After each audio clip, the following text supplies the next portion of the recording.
What's up, everybody? It's the Digital World Podcast.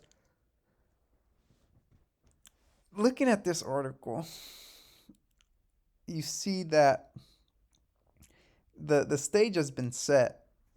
This is just a minor scale back that they're doing because they slowly encroach on your freedoms and liberties, taking them away little by little. Because if they're to do it all in one go, the people would retaliate and they'd be kicked out.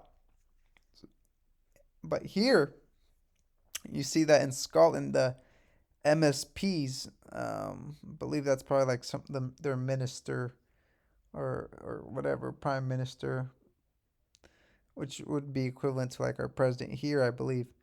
So it says MSPs have voted to make some emergency COVID-19 powers permanent, including the ability to impose lockdowns,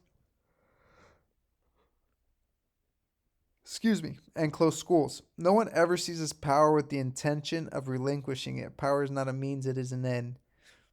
So once it started, this is the whole thing. Remember, they said 2 weeks, 2 weeks to flatten the curve. Those 2 weeks were the most costly ever. You're however many days into this whole 2 weeks flatten the curve deal, and it's still the same as it was, except more people have unfortunately been victims of the medicine, and it's the sad reality of it. But you're gonna see, just like you see in this tweet, nothing has been won. If anything, they've set precedent in their ability to enact such tyranny. Like I've told you folks, you guys know this. This is the beginning. We haven't seen anything yet. And currently with the bullwhip effect going happening with the supplies, something you're gonna see where all of a sudden you're going to see all this inventory of supply, which is going to be a short deflationary period. But once that's depleted, oh boy, you're going to see a sudden supply shock. And that's when there won't be anything to buy. Folks, that's very near in the future. You got to be prepared.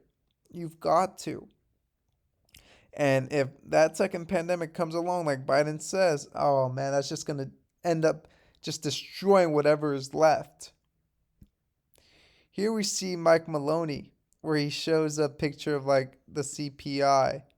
And you see that the CPI here, the blue, right? It's If we're using the CPI that was used in 1980, we'd be well above 15%. But the current one that we're using is showing that we're around that 8 to 9% range. Yeah, folks. And this is a very good quote where it says, "We know they are lying. They know they are lying. They know they are lying. We know we know they are lying, but they are still lying." And that's where we are in today's CPI lies. Now, listen to what your man Jay had to say today. One way to say it would be I think we now understand better how little we understand about inflation. That's not very reassuring. No, honestly, this was unpredicted.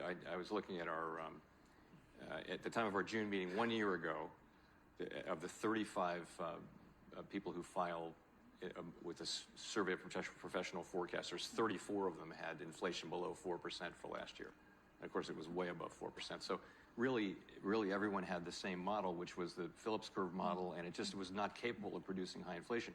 But what it was missing was something that's completely missing in the data for 40 years, which is basically a collapse of the supply side. Yeah. You know, the U.S. economy is famously adaptable. You know, it has the minimum of structural rigidities, all that kind of thing, and yet here they are. So what you have. One way to say it would be I think we now understand better how little we understand. We understand better how little we understand, folks. They're taking us to the greatest crash you've ever seen. And this is worldwide.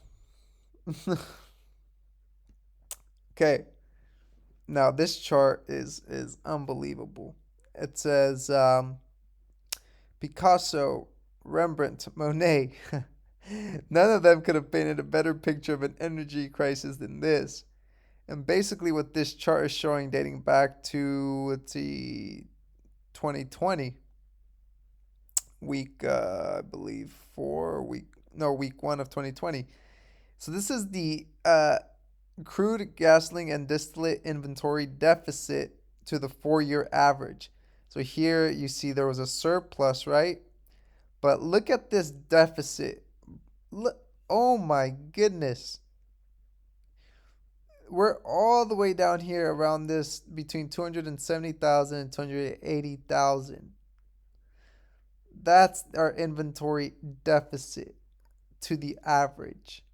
Now, I'm not sure if this is in terms of gallons. I'm not entirely sure. But the fact that our deficit just keeps getting lower and lower. I mean, when you shut down the Keystone Pipeline, when you cancel all our lease contracts with Alaska and Mexico, it's not like you can't and you stop fracking. You're gonna feel the brunt of that force within a short amount of time, especially with the geopolitical events in Russia and Ukraine. That Europe is suffering, and they suffered last winter, which was before the whole Russia Ukraine situation happened. Now imagine what this winter is gonna look like. We're in for a treat, and a lot of people who are not paying attention will get blindsided hard. So, folks, share this information. I provide you with charts. You can literally show these charts to other people, but do your due diligence to warn others because it's coming. So, thank you for watching. Like and subscribe to the channel. It's the Digital World Podcast, and I'll see you in the next episode.